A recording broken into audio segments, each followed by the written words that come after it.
안녕하십니까? 반갑습니다. 저희 좌우 앞뒤 돌아보시면서 한번 인사해 볼게요. 반갑습니다. 잘 오셨습니다. 일주일 잘 지내셨습니까? 네, 감사합니다.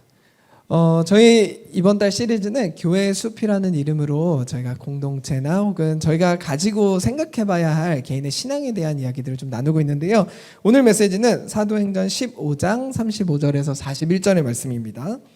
저희 한 구절씩 같이 읽어보도록 하겠습니다. 네. 바울과 바나바는 안디옥에 계속해서 머물러 있으면서 다른 여러 사람과 함께 주님의 말씀을 가르치며 전파하였습니다.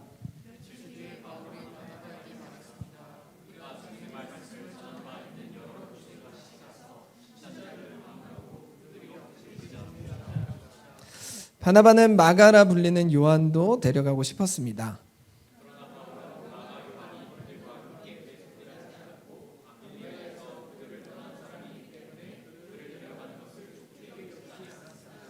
바울과 바나바는 이 일 때문에 심하게 다투었습니다. 그러다가 둘은 마침내 갈라서고 말았습니다. 바나바는 마가를 데리고 배를 타고 키프로스로 떠나갔습니다.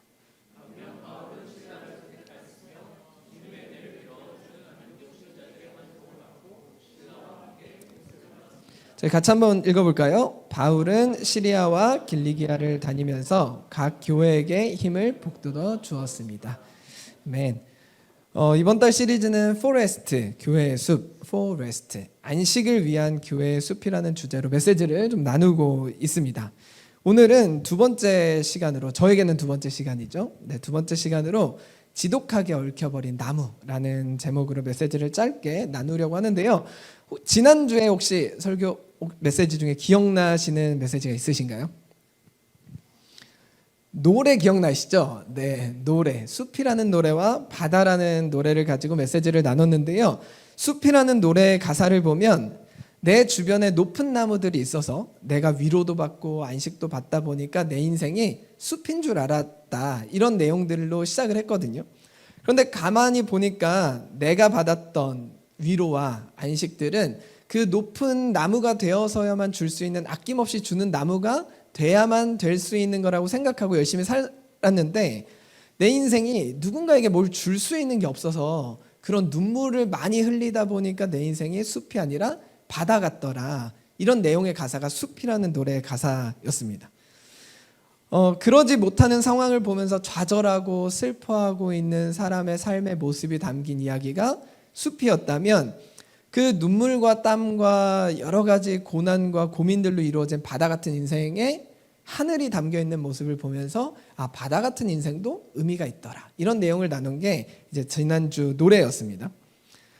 결국 높은 나무가 되는 것만이 누군가에게 위로가 되거나 누군가에게 의미가 있거나 아름다운 삶의 모습이 아니라 내가 흘린 땀과 눈물로 그 인생 가운데 누군가가 뛰어놀 수 있다면 그 인생도 여전히 의미가 있더라. 이런 내용들을 잠깐 나눴습니다.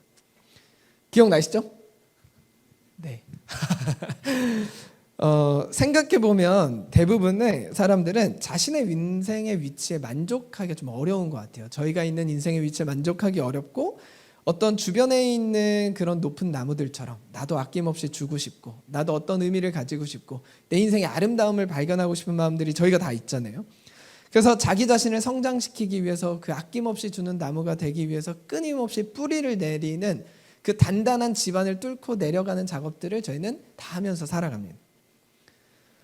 우리나라에서 최근 2, 3년 전부터 이 관계피로라는 단어가 많이 나오고 있어요. 책들이나 블로그, 뉴스 기사들 이런 걸 보면 이 관계피로에 대한 이야기들이 되게 많이 나오고 있고요. 3년 전에 베스트셀러가 아마 피로사회라는 베스트셀러가 나올 정도로 이 관계피로로 인해서 생기는 어떤 사회적 현상에 대한 이야기가 지금 많이 나오고 있습니다. 왜 이렇게 관계가 필요한지를 그 포럼들을 가보면 대부분의 현대사회에 대한 진단을 이렇게 하시더라고요. SNS나 메신저, 직장이나 다른 곳에서의 관계망이 너무 밀접하게 연결되어 있어서 초연결 사회로 들어오면서 그 연결되어 있는 관계망 안에서 살아가면서 관계를 유지하는 게 굉장히 피로하고 에너지를 많이 들여야 되는 작업이다. 이런 이야기들을 많이 하세요. 관계를 맺고 유지하는데 에너지가 많이 들어간다. 혹시 이 말에 공감이 좀 되시나요? 제가 한번 여쭤보겠습니다. 나는 MBTI에서 이성향이다. 이성향. 외향적인 사람이다. 혹시 손 한번 들어볼까요? 네, 좋습니다. I 성향이다. 네, 좋습니다. 보시죠? 이 I 성향이 많은 집단에서의 특징이 이성향이다면 이성향인 분들이 이렇게 손을 좀 드세요. 네, 이렇게 드시지 않고 이렇게 드세요.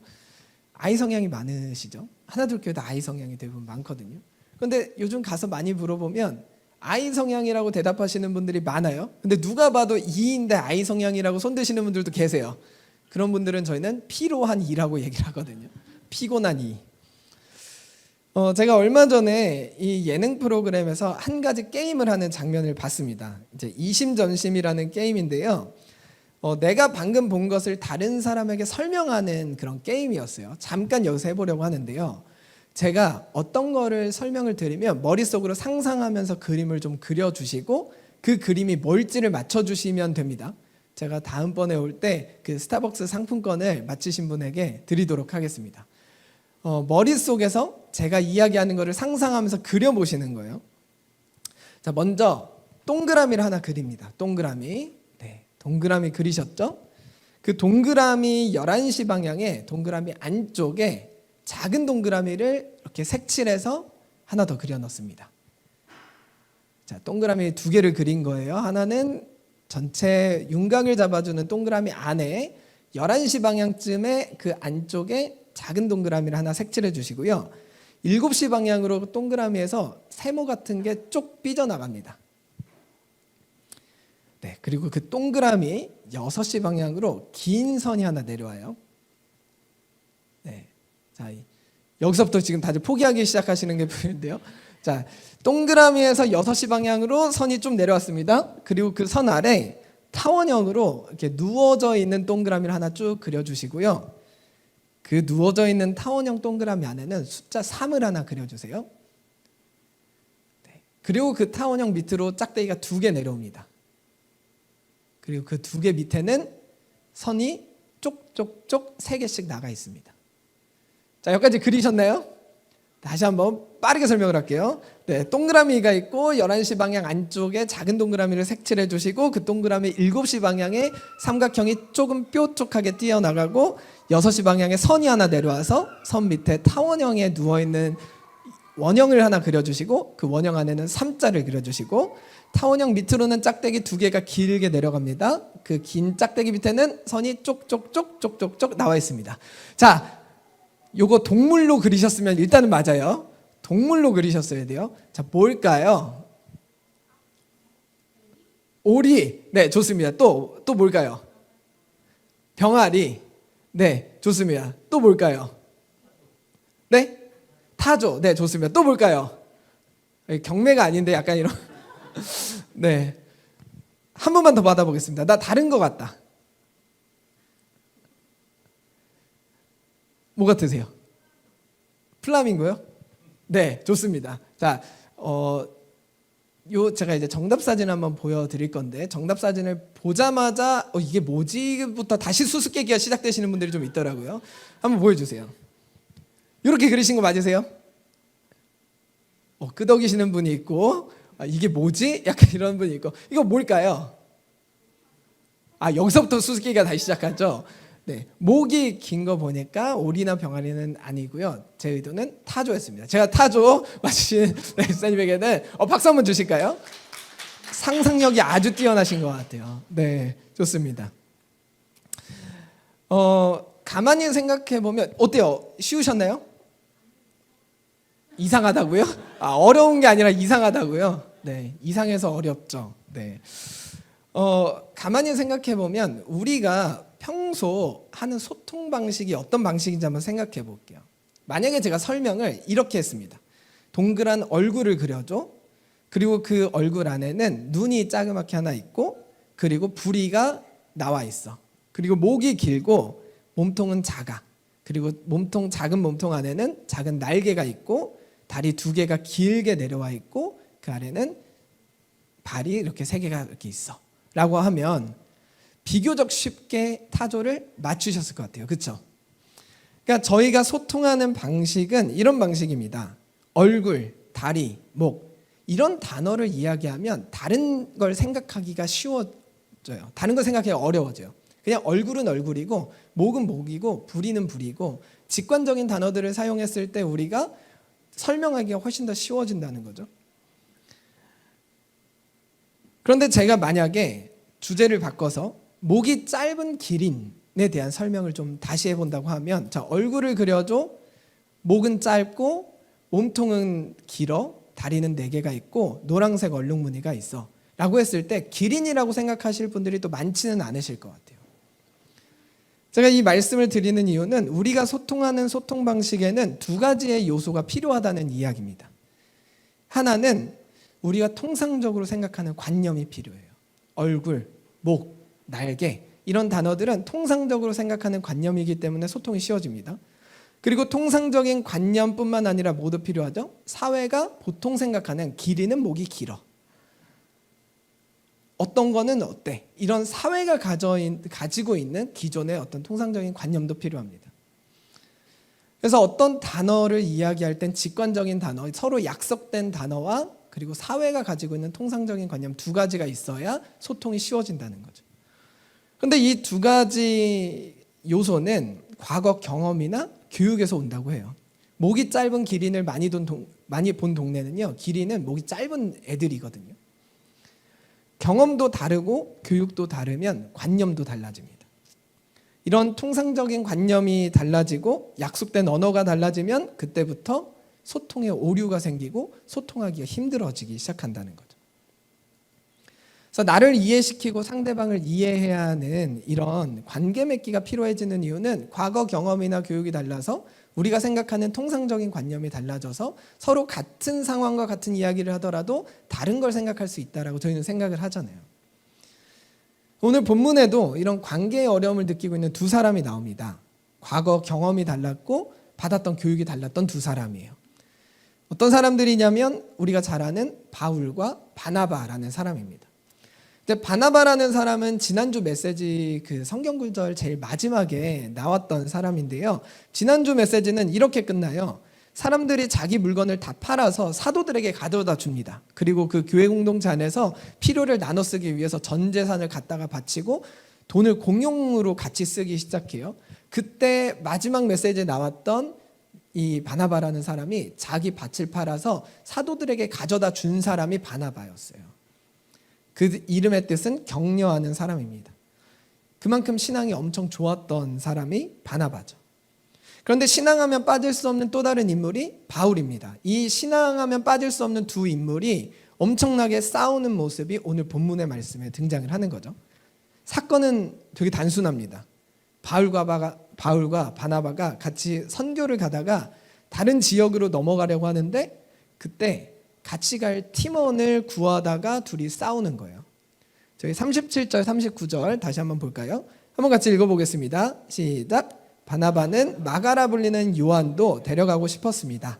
그러나 바울은 마가 요한이 그들과 함께 계속 일하지 않고 밤빌리아에서 그들을 떠난 사람이기 때문에 그를 데려가는 것을 좋게 여기지 않았습니다. 바울과 바나바는 이 일 때문에 심하게 다투었습니다. 그러다가 둘은 마침내 갈라서고 말았습니다. 바나바는 마가를 데리고 배를 타고 키프로스로 떠나갔습니다. 바나바는 누구를 데려가고 싶다고 했죠? 마가 요한이라는 사람을 팀원으로 데려가자고 이야기를 해요. 그런데 바울이 그 사람이랑은 팀을 못하겠다라고 이야기를 하는 거예요. 왜냐하면 마가 요한도 예수님 제자인 만큼 신앙심이 엄청 좋은 사람이었고 선교 여행을 갈 정도면 자기 인생을 던진 사람이거든요. 그런데 그 바울이 마가 요한을 반대해요. 왜냐하면 1차 선교 여행 때 같이 가다가 마가 요한이 힘들어지니까 선교를 포기했어요. 중간에. 어떤 이유인지는 모릅니다. 뭐 여러 가지 이유가 있었을 거라고 얘기를 하는데 어쨌든 바울이 원하는 목적지를 같이 가다가 마가 요한이 포기하고 딴 데로 가버리게 됩니다. 그래서 바울은 마가 요한을 이렇게 생각하는 거예요. 책임감도 없고 약속도 안 지킨 사람인데 2차 선교여행 때 또 어떻게 같이 갑니까? 1차 선교여행도 마가 요한 때문에 이렇게 힘들어지고 실패할 뻔했는데 2차 여행 어떻게 또 갑니까? 이런 입장이었어요. 그런데 바나바라는 사람이 거기에 반대 입장을 대요. 바나바라는 사람은 그 이름 뜻 자체가 격려의 아들, 위로의 아들이었거든요. 근데 바나바의 입장은 이거였어요. 사람은 실수도 하는데 용서도 해주고 기다려주는 게 그리스도인의 뜻 아닙니까? 그러니까 한 번 더 기회 주고 같이 갑시다. 바나바가 얼마나 사람을 중요하게 생각하는지는 바울이 제일 잘 알았을 겁니다. 바울이라는 사람이 원래 이름이 사울이었거든요. 근데 이 사울이 했던 일이 그리스도인들을 잡아서 죽이는 일이었어요. 밀정 같은 역할이었죠. 그래서 최초 순교자였던 스데반 집사가 죽는 그 자리에 바울이 있었고, 스데반 집사를 죽이는데 앞장섰던 사람이 바울입니다. 그런데 갑자기 예수님 만났다고 하루아침에 교회에 오더니 저 이제 예수님 믿으니까 저 교회 다닐게요 하니까 교회에서 난리가 나는 거예요. 저 사람 받을 수 없고, 저 사람 밀정일 수 있고, 배신자일 수 있고, 우리를 죽일 수 있다, 받아줄 수 없다. 그때 앞장서서 나서서 바울을 변호해줬던 사람이 바나바였어요. 그러니까 바나바 입장에서 너무 답답했을 거예요. 아니, 너 같은 사람도 개가천선해서, 너 같은 사람도 지금 하나님의 나라를 위해서 이렇게 열심히 선교여행을 한다고 하는데 왜 마가 요한은 용서해주지 못하느냐. 이게 이제 바나바의 입장이었던 거죠. 그런데 바울의 입장도 이해가는 게, 바울은 원래 열정에 꽂힌 사람이고 경주마처럼 딱 보이는 순간 달려가는 목적 중심의 사람이었어요. 그러니까 자기의 열심을 따라서 그리스도인들을 죽이던 사람이 예수 그리스도에게 시선이 바뀌는 순간 예수님을 위해서 자기 인생을 던지는 거죠. 근데 던지려고 던졌는데 자꾸 주변에 있는 사람들이 같이 못 던져주는 거예요. 그러니까 얼마나 답답해요. 자꾸 뜨뜨미지근하게 이것도 아니고 저것도 아니고 발 빼버리는 것처럼 이제 마가 요한을 봅니다. 그래서 오늘 본문 말씀은 결국 이렇게 이야기합니다. 39절에 보면 바울과 바나바는 이 때문에 심하게 다투었습니다. 그러다 둘은 마침내 갈라서고 말았습니다. 바나바는 마가를 데리고 배를 타고 키프로스로 떠났습니다. 여기서 심하게 다투었다는 것을 원문으로 보면 그냥 논쟁 수준이 아니라 결별 수준이고, 어쩌면 감정적으로 치달아서 폭발했고, 어쩌면 멱살을 잡았을지 모르겠습니다. 그 정도로 심하게 싸웠다는 얘기를 해요. 실제로 바울과 바나바, 마가 요한은 진짜 심하게 싸웠고, 성경학자들은요 10년 동안 안 봤을 거라고 추측을 합니다. 그런데 저는 여기서 질문이 하나 생기는 거예요. 바나바와 바울의 이 사이가 남다른 사이였거든요. 엄청 독립운동을 같이 했던 사람들처럼 엄청 끈끈한 사람들이었어요. 그런데 이 사건 한 사건 때문에 이렇게 10년을 넘게 갈라져 있었을 수 있었을까? 어떤 프로젝트를 하다가 일이 틀어지거나 무슨 일을 하는데 갈등이 생길 수 있는데 10년 동안 안 볼 정도의 이런 문제가 큰 문제였을까? 제 생각에는 바울과 바나바가 서로를 너무 사랑했던 것 같아요. 바울과 바나바가 서로 너무 사랑해서 너무 믿고 너무 의지했던 만큼 이렇게 크게 싸웠던 것 같습니다. 작은 일이. 사실 큰 기대가 없으면 그렇게 상처 많이 받지 않습니다. 옆집에 쓰레기 봉지가 나와 있고 며칠 안 치워도 괜찮아요.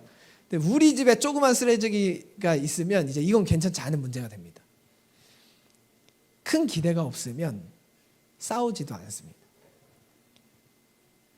내 가족이 안 버리면 어때요? 옆 사람이, 옆집에 있는 사람이 어떠면 어때요? 그냥 담대해지고 그냥 편하게 생각할 수 있어요.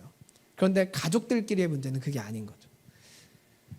제가 전에 어떤 프로그램을 보다가 이런 비슷한 내용의 영상을 하나 본 적이 있었거든요. 이제 정재승 박사님이라는 뇌과학자분께서 가까운 사람과 일어날 수 있는 일에 대한 어떤 이야기들을 잠깐 나눠주셨는데요. 영상 제가 준비했는데 짧게 보도록 하겠습니다.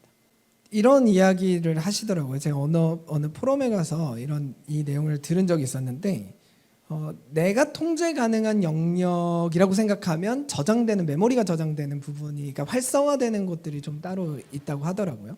그러니까 이게 꼭 비단 부모님과의 문제라던가 비단 그런 나랑 가깝게 생각하는 가족 문제뿐만 아니라 이 공동체가 될 수도 있고, 혹은 내 회사일 수도 있고, 내가 이 통제할 수 있다라고 생각하는 순간 나와 밀접하게 연결되고, 그것이 일어나지 않을 때 우리 안에서 화가 일어난다라는 내용들을 들은 적이 있습니다. 그러니까 내 마음을 몰라주거나 내가 원하는 대로 통제가 되지 않을 때 불같이 화가 난다는 거죠. 실제로 바울과 바나바는 서로를 너무 의지하고 좋아했던 사람이에요. 어떻게 이렇게 작은 문제가 크게 번질 수 있었는가 생각해보면 너무 사랑하고 너무 좋아하고 너무 의지했기 때문에 작은 것이 트리거가 돼서 이렇게 큰 문제로 될 수 있었다라는 생각이 듭니다. 그러다가 실제로 10년 뒤에 바울이 이렇게 이야기합니다. 디모데후서에서 이런 이야기를 해요. 바울의 이야기입니다. 데마는 이 세상을 너무 사랑하여 나를 버리고 데살로니가로 갔습니다. 그레스게는 갈라디아로 떠나고 디도도 달마디아로 가버렸습니다. 누가만이 내 곁에 남아있는 유일한 사람입니다. 그대가 올 때 마가도 같이 데려왔으면 좋겠습니다. 지금 그의 도움이 필요합니다. 바울 곁에 누가라는 사람만 남아있을 때 그 누가에게 나는 이제 마가를 보고 싶다고 이야기를 하는 거예요. 2차 선교여행 때 그렇게 불같이 화내면서 나 저 사람이랑은 절대 못 가있던 그 마가를 10년 뒤에 감옥에 갇혔을 때 다시 보고 싶다라고 이야기를 하는 거예요. 예수님의 제자들이었고 자기 목숨까지 던져가면서 선교를 했었던 두 사람, 바울과 바나바조차도요. 어때요? 우리랑 똑같이 관계를 맺고 똑같이 살아가는데 그 관계 맺고 유지하며 살아가는 그 방식이 너무 힘들고 어려움을 느꼈던 거죠. 이 자신의 과거의 경험이 다르니까, 배운 게 다르니까, 생각이 다르니까, 그런데 너무 가깝게 되면서 그 다름을 견디지 못하고 삐쳐나오는 것들이 있습니다. 먼 길을 마다하지 않고 인생을 던져서 선교를 같이 했던 이 두 사람이 어떤 의견 차이로 인해서 상처 주고 상처받으면서 그렇게 지독하게 얽히고 설킨 채 살아가게 됩니다. 근데 우리도 다 그런 것 같아요. 좋았던 사람들, 가족들, 회사에 있는 동료들 어느 순간 다시는 보고 싶지 않은 사람이 되기도 하고요. 보고 싶지 않았던 사람들이 어느 순간 다시 보고 싶은 사람이 되기도 합니다. 이런 관계들로 인해서 상처받기도 하고 상처 내기도 하면서 우리는 그렇게 살아갑니다. 그런데 그거 아세요? 이렇게 상처남 때문에 우리는 역설적으로 보다 건강한 사회 공동체나 지역 공동체 혹은 교회 공동체나 회사 공동체 안에서 살아갈 수 있게 됩니다. 한 그루의 나무 같은 사람들이 주변에 다른 나무가 있었음을 깨닫는 순간이 상처가 나기 시작하는 순간이래요. 숲이 안전해지기 위해서 가장 먼저 일어나는 첫 번째 작업이 뿌리가 뿌리를 건들면서 일어나는 상처나는 작업입니다. 저희가 이번 달은 이제 나무와 숲과 관련된 얘기를 잠깐 나누고 있는데요. 사람들이 많이 찾아가는 장소 중에 열리지라는 나무가 있는 장소들이 있습니다. 혹시 열리지라는 단어 들어본 적 있으세요? 트로트 노래 제목이기도 한데요. 열리지라는 이 나무는요, 원래는 두 그루의 다른 나무인데 나뭇가지가 서로 엉키면서 상처가 납니다. 뿌리가 서로 엉키면서 그 뿌리가 상처가 나기 시작해요. 근데 그 상처들이 아무는 그 시기에 이 조직이 같이 붙게 되면서 같은 종에 있는 나무들이 하나의 나무로 다시 자라가는 과정을 열리지 나무라고 합니다. 그래서 열리지 나무를 저희는 부부나무라고 부르는데요. 이런 나무입니다. 이제 그 자라면서 가지가 침범을 해서 어느 순간 영양분을 서로 공급받는 하나의 나무 생태계로 들어가는 게 열리지 나무예요. 그래서 부부나무를 이렇게 관광명소 가면 이렇게 바꾸기도 하죠. 네, 다음 사진 보세요. 이런 식으로 바꾸기도 합니다. 부부나무라는 거예요. 그래서 사람들이 가서 신혼부부분들이 혹은 이제 부부 여행 간 분들이 와서 사진을 찍는데요. 나무 입장에서 생각해 볼까요? 이 나무 입장에서는 어때요? 지독하게 상처나고 지독한 시간을 뚫고 이렇게 나무가 된 거예요. 근데 신혼부부분들이 앞에 와서 사진을 찍고 있는 겁니다. 그 수많은 시간을 뚫어낸 과정이 이제 사람들에게 어떤 메시지를 전달하고 있는 거죠. 어떨 때는 뿌리가 엉키면서 원래 다른 두 나무였다가 하나의 나무로 자라기도 하고요. 뿌리가 서로 이렇게 조직으로 이어지지 않더라도 뿌리들이 서로 엉킬 때 집안이 단단해지고 산산태나 홍수를 막아주기도 하고요. 그런데 이런 두 나무가 되어지는 과정의 시작은 서로의 뿌리를 건드리는 일부터 일어나기 시작하죠. 바울과 바나바의 갈등도 그렇게 시작을 했을 거예요. 서로에게 엄청 상처를 주기 시작합니다. 그 상처는 자기가 가지고 있는 뿌리를 건드는 데서부터 시작을 해요. 바나바는 바울의 뿌리를 건드렸을 거예요. 용서 못할 사람이 없냐? 너도 용서받았는데. 바울은 바나바의 뿌리를 건드렸을 수 있습니다.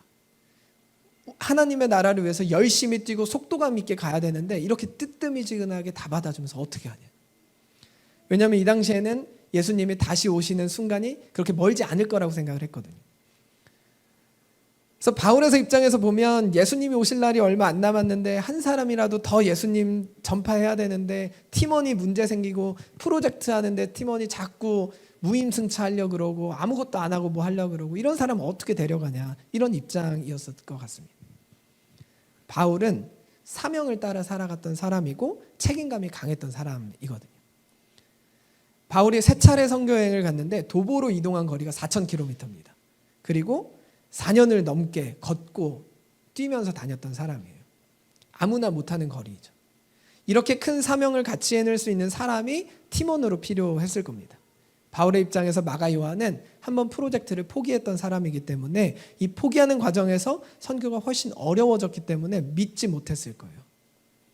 그런데 바나바 입장에서는 그렇게 이상했던 바울도 믿고 기다려주니까 4,000km를 뛰어다닐 만큼의 예수님의 제자가 되는 걸 봤잖아요. 마가 요한은 왜 못 기다려주냐, 이런 이야기했던 거죠. 전도 대상자를 중요하게 생각했던 바울과 팀원을 중요하게 생각했던 바나바, 여러분은 누구의 입장이 더 옳다고 생각하시나요? 목표를 이루기 위한 어떤 책임감 강한 리더십의 사람과 팀원을 챙기면서 가고 있는 사람. 사도행전을 기록한 누가는요, 바울과 밀접한 사람이었음에도 불구하고 이 문제에 대해서 꽤나 중립적으로 표현합니다. 누가 더 옳았냐를 이야기하지 않아요. 제가 함께하는 공동체에 들어와서 그런 질문들을 가장 많이 받습니다. 함께하는 공동체가 예수님으로부터 가장 멀리 있는 사람을 위해 나아가는 공동체라는 어떤 슬로건을 가지고 있거든요. 그래서 제일 많이 듣는 질문이 이겁니다. 제가 가지고 있는 질문도 그거예요. 누가 예수님에게 가장 멀리 있습니까?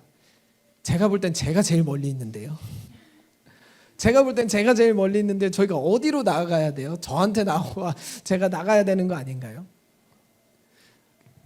반대로 예수님으로부터 멀리 있는 사람들에게 가기 위해서 예배도 좀 다른 문화로 가고 교회도 다른 양식을 띠고 다르게 이제 진행을 하잖아요. 이 두 가지 건강한 질문을 통해서 함께 공동체는 나아가고 있거든요. 두 사람의 갈등이, 이 두 가지의 질문이 초대교회가 성장하고 성숙하는데 중요한 사건이었던 것 같아요. 근데 이 두 가지 질문이 교회가 아니라 개인적인 신앙에도 중요한 이야기인 것 같습니다. 나를 위한 하나님과 다른 사람을 위한 하나님, 이 두 가지 질문이 우리의 신앙에 성숙되는 과정에서 필연적으로 일어나는 갈등의 순간으로 다가오게 됩니다. 어떻게 성숙하나요? 초대교회는 원래 다양성을 인정해주는 교회가 아니었어요. 그냥 이스라엘 사람들에 맞춰진 그 하나의 문화만 가지고 나가는 교회였어요.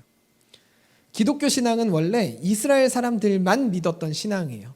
그러다가 다른 나라 사람들이 믿기 시작하니까 초창기에 이스라엘 사람들이 예수 그리스도를 믿는다고 하면 그래, 그럼 너희는 이스라엘 사람들의 문화에 따라야 돼. 문화까지 계속해서 사람들에게 강요합니다. 그러다가 다양한 문화와 다양한 인종이 섞여서 하나의 예수 그리스도 사랑을 믿기 시작하니까 그때마다 서로의 다름 때문에 교회가 엄청나게 갈등을 겪기 시작해요. 그런데 지도자였던 바울과 바나바의 이 사건이요, 이 갈등 속에서 하나의 공동체를 이루는 키포인트를 제공하게 됩니다.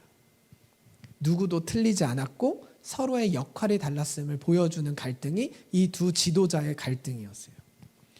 그래서 바울과 바나바의 갈등은 분열이 아니라 확장의 계기였습니다. 그래서 우리가 가지고 있는 개인적인 신앙 고민, 내가 나를 위해서 보내는 시간과 다른 사람에게 나아가야 되는 이 두 가지 질문도 결국 우리가 고립이나 갈등의 문제가 아니라 하나님의 나라에 확장되는, 저는 그런 계기의 질문이 될 거라고 생각을 합니다. 그래서 우리는 다 나무처럼 살아갑니다. 이런 나무일 수도 있을 것 같아요. 안개 속에 나 혼자 빠르게 어떤 상황과 어떤 환경 속에서도 흔들리지 않는 나무가 되기 위해서 살아가는 신앙. 뿌리를 깊게 내리고 그 깊게 내린 만큼 많은 열매를 맺어서 누군가에게 위로가 되어주고 사랑을 전해주고 싶은 신앙생활. 그런데 반드시 필연적으로 나타나는 갈등의 순간은요, 하나님은 우리를 한 그루의 나무로 부르신 게 아니라 다른 사람들과 함께 살아가는 공동체 속에 우리를 부르셨기 때문에 뿌리를 깊게 내리고 성장해 가면 갈수록 다른 사람의 뿌리와 내 뿌리가 건드려지기 시작합니다. 거기에 상처가 생겨요. 상처가 견디기가 너무 힘들 때가 많습니다. 사람이 좋을 때는 한없이 좋다가 싸울 때는 한없이 싸웁니다. 부모와 자녀의 갈등이 그래요. 남편과 아내의 갈등이 그렇습니다. 혹은 친구들의 갈등이 그렇고요. 회사 공동체 사람들과의 갈등이 그렇고요. 교회 안에서의 갈등이 그렇습니다. 바울은 바나바와만 문제가 있었던 게 아니라 베드로와도 문제가 있었어요. 바울은 가는 곳곳마다 갈등의 관계의 문제가 있었던 사람입니다. 예수님과 직접 같이 살았던 제자들조차도 이 갈등의 문제를, 관계의 갈등의 문제를 여전히 안고 살아갔습니다. 그런데 결국 그 관계의 갈등을 통해서 우리는 한 그루의 나무가 아니라 숲으로 부름받았다는 것을 깨닫는 순간을 맞이하게 되죠. 이 얘기는 가까운 교회만 그 교회가 아니라 우리 한 사람 한 사람이 서 있는 그곳이 교회가 되고 그곳이 숲이 되어야 한다라는 내용인 것 같아요. 저희 영상이 하나 더 준비되어 있는데요. 성장한다는 게 뭘까? 한 그루의 나무로 성장하다가 숲이 된다는 게 뭘까에 대한 영상, 아까 보여드렸던 영상의 뒤에 나오는 짧은 영상입니다. 제가 잠깐 보겠습니다. 간혹 다음 세대 교회에 대한 강의를 할 때가 있거든요. 그런 강의를 하는데 전도사님들과 이제 신학생분들이세요. 이제 목사님들도 계시고 이제 학교에서 강의를 하다 보면 그런 질문을 많이 받습니다. 다음 세대를 위한 교회는 어떤 교회일까요? 라는 질문을 많이 받아요. 그래서 많은 전도사님들과 목사님들, 신학생분들께서 그런 준비를 하세요. 다음 세대를 위한 프로그램 기획이나 예배 기획이나 교회가 어때야 되는지 이런 기획들을 많이 하세요. 근데 저는 항상 먼저 그런 말씀을 드리는 것 같아요. 다음 세대를 위한 교회는 지금 있는 교회가 좋은 어른으로 늙어가는 교회인 것 같습니다. 그러니까 결국 교회로 부름받은 신앙인들, 그리스도인들은 좋은 어른으로 살아가는 것 같아요. 그거면 되는 것 같습니다. 좋은 어른을 필요로 하는 세대인 것 같고요. 그 좋은 어른이라 하면 내가 살아가고 있는 삶 속에서 그냥 각자의 이야기들을 이렇게 잘 받아들이고 혹은 잘 이야기해 주면서 같이 살아가고 있는 분들이실 것 같아요. 저희 여기서 다시 한번 읽어보도록 하겠습니다. 오늘 본문 말씀 39절이랑 41절의 말씀인데요. 같이 한번 읽도록 하겠습니다. 바울과 바나바는 이 일 때문에 심하게 다투었습니다. 그러다가 둘은 마침내 갈라서고 말았습니다. 바나바는 마가를 데리고 배를 타고 키프로스로 떠나갔습니다. 반면 바울은 신라를 선택하였으며 주님의 은혜를 빌어주는 안디옥 신자들의 환송을 받고 신라와 함께 그곳을 떠났습니다. 바울은 시리아와 길리기아를 다니면서 각 교회에게 힘을 보돋아 주었습니다. 싸움은 하는 것도 중요한데 어떻게 마무리하느냐가 되게 중요한 것 같아요. 우리 인생에 갈등이 없을 수 없습니다. 내가 살아가는 현장에서 무조건 갈등을 만나게 되죠. 근데 그 갈등의 끝을 어떻게 봉합하느냐가 중요한 것 같아요.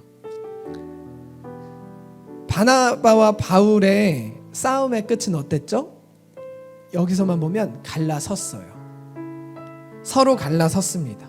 서로가 중요하게 생각하는 것들을 붙잡고 내가 옳은 대로 각자의 길을 갔거든요. 상처 입히고 상처 받고 상처 내면서 우리가 살아가면서 그런 인간관계 안에서 우리가 살아가는 것처럼 그런 관계 안에서 바울과 바나바도 살아갔습니다. 그런데 결과가 어땠죠? 환송을 받으면서 각 교회에게 힘을 보돋아 줬대요. 바나바의 선교도 위로와 환대 가운데 잘 이루어졌을 거예요. 사람에게 끝까지 칭송받는 사람이었거든요. 나를 힘들게 하는 사람과 나를 어렵게 만드는 사람들을 우리는 만나게 됩니다. 심지어 그게 하나님의 뜻과 다르다라고 생각되는 순간 우리는 더 강하게 서로에게 상처를 줄 때가 있습니다. 반대편에 있는 사람의 선택은 잘못된 선택이라고 우리는 생각합니다. 그런데 오늘 본문 말씀의 끝은 이렇게 이야기를 하는 거예요. 갈라선 그곳에서 각자의 삶의 숲을 발견했다는 겁니다. 외부 사람을 향해 나아갔던 바울과 내부 팀원을 챙겼던 바나바, 내 시간을 갖고 있는 내 신앙생활의 모습과 하나님께서 바라보시는 저 사람에게 나아가야 한다라는 숙제 같은 짐 같은 그 시간이 우리 그 가운데 내 안에서의 갈등의 순간이 결국 여기에서 만나는 것 같아요. 교회된 우리의 삶의 선택은 결국 여기에서 만납니다. 서로에게 위로가 되어주는 것. 나에게도 위로가 되어주고 상대방에게도 위로가 되어주는 그 가운데서 교회로 부름받은 그리스도인들의 삶이 점이 찍히는 거죠. 그 점들이 모여서 하나님 나라라는 그림이 완성되어져 갑니다. 서로 상처내고 상처받으면서 지독하게 얽히고 설키며 살아가는 인생이 저희들의 인생인 것 같아요. 내 이웃을 내 몸과 같이 사랑하라는 말은 내 이웃도 사랑하라는 말이지만 먼저 내 몸을 먼저 사랑하라는 얘기잖아요. 자기 자신을 사랑하라는 이야기잖아요. 그래서 저는 교회로 부름받은 우리 성도님들의 인생에 자기 자신을 먼저 사랑하셨으면 좋겠고요. 자기 자신을 사랑하는 그 순간에 위로가 만나는 그 지점에 다른 사람들에게 위로가 되어줄 수 있는 순간이 찍혔으면 좋겠습니다. 단순히 교회가 하나가 되고 두 교회가 하나가 합쳐지는 문제가 아니라 교회로 부름받은 그리스도인들의 삶은 이 지점에서 만나는 것 같거든요. 하나님께서 우리를 이곳에 부르셨고 저와 여러분들을 만나게 하셨고 제가 여러분들에게, 여러분들이 저에게 혹은 다른 사람들에게 서로가 위로가 되어줄 수 있는 시간들을 기대하면서 그 기대하는 시간 속에 위로와 환대 속에 하나님을 예배하는 우리의 삶의 숲이 점점 더 많아졌으면 좋겠습니다. 저희 잠깐 함께 기도하면서 나아가려고 하는데요. 먼저 내가 나를 사랑하는 그 뿌리 내리는 시간에 대한 기도들을 좀 하셨으면 좋겠습니다. 단단한 집안을 뚫고 뿌리 내리고 이 안개 속에 홀로 성장하고 있는 나무처럼 하나님, 나를 이렇게 성장시키는 하나님의 그 상황과 환경 속에 제 인생을 하나님을 바라보며 드립니다. 그런데 내 뿌리가 내려갈수록 만나지는 뿌리가 있어요. 내 뿌리가 건드려지는 상처들이 있습니다. 하나님, 그 가운데 이 과정을 잘 이겨서 서로가 서로에게 위로가 되어줄 수 있는 숲 같은 인생, 혹은 내 눈물과 땀으로 이루어진 바다 같은 인생이 됐으면 좋겠습니다. 우리 잠깐 있는 자리에서 기도하며 나아가겠습니다. 기도하겠습니다.